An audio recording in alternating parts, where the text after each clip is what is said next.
छत्तीसगढ़ के इतिहास में सबसे भ्रष्टतम सरकार अगर कोई बनी है तो वो है ठगेश की कांग्रेस सरकार, जिसके शासनकाल में सटोरियों ने अपना नेटवर्क विदेशों तक फैला लिया।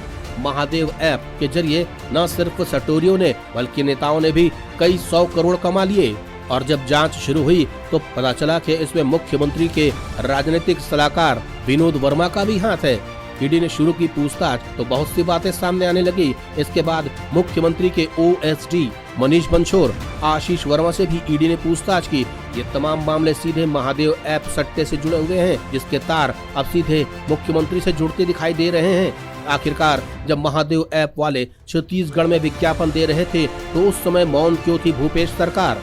छत्तीसगढ़ पुलिस कर्मचारी चंद्रभूषण वर्मा इन सटोरियों से पैसा इकट्ठा करके किस नेता के घर छोड़ता था और वहां से गांधी परिवार तक पैसा कैसे पहुंचता था, ये अब आम जनता जान चुकी है। ईडी ने खुलासा कर दिया कि कैसे करोड़ों की अफरा तफरी हो रही है और मनी लॉन्ड्रिंग के जरिए ये पैसा विदेशों तक पहुंच रहा है।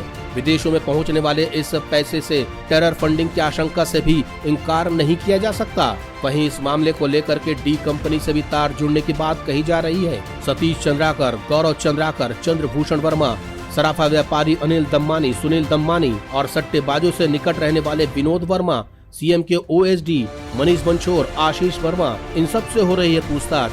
मुख्यमंत्री को जवाब देना होगा कि इस सट्टेबाजी के खेल में उनकी क्या भूमिका है और आखिर विनोद वर्मा इन पैसों का हिसाब रख के किसे देता था और कैसे ये पूरा पैसा पहुंचता था एटीएम के मालिकों के पास। और अगर इनके संबंध सट्टेबाजों से नहीं है, जब ईडी इन पर कार्यवाही करती है तो क्यों कांग्रेस के कार्यकर्ता ईडी की गाड़ियों में तोड़फोड़ करते हैं, जांच के दौरान ईडी के अधिकारियों के साथ गुंडागर्दी करते हैं? आखिर क्या छुपाना चाहती है कांग्रेस की सरकार और क्यों ईडी की जांच में रोड़े अटकाने का काम करती है ठगेश सरकार? मामला पूरी तरह से साफ है कि इस महादेव ऐप के कांड में भी ठगेश सरकार का हाथ है।